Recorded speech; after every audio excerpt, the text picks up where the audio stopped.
Bonjour chers auditeurs et chères auditrices de notre web radio R212. Aujourd'hui, nous avons le plaisir de partager avec vous une réflexion rédigée par Aïd Belhassen Mohamed, en sa qualité de chroniqueur de l'ODJ, sur un sujet d'actualité essentiel.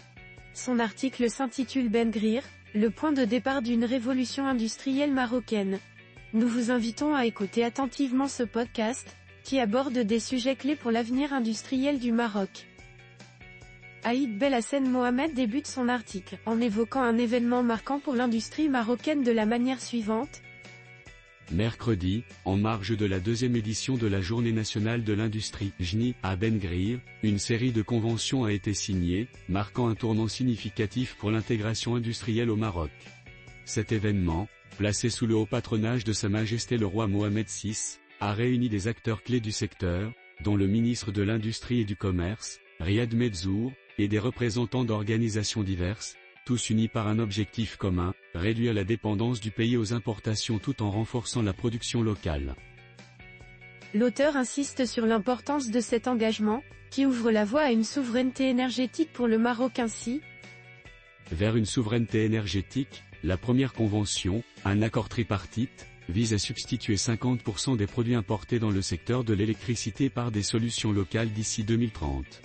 Ce projet ambitieux, porté par l'Office national de l'électricité et de l'eau potable, Office national et la Fédération nationale de l'électricité, de l'électronique et des énergies renouvelables, FENELEC, promet de dynamiser la compétitivité des entreprises marocaines et de favoriser l'accès à la commande publique.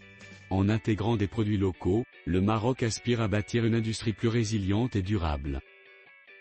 Notre ingénieur souligne que cette initiative n'est pas isolée, en disant: D'autres conventions ont suivi, chacune ciblant des secteurs spécifiques tels que l'automobile, la chimie, et la pharmacie.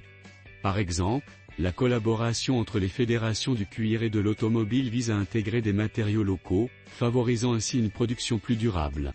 De même, l'accord sur l'industrie mécanique encourage l'utilisation de solutions locales, stimulant l'innovation et réduisant la dépendance aux importations.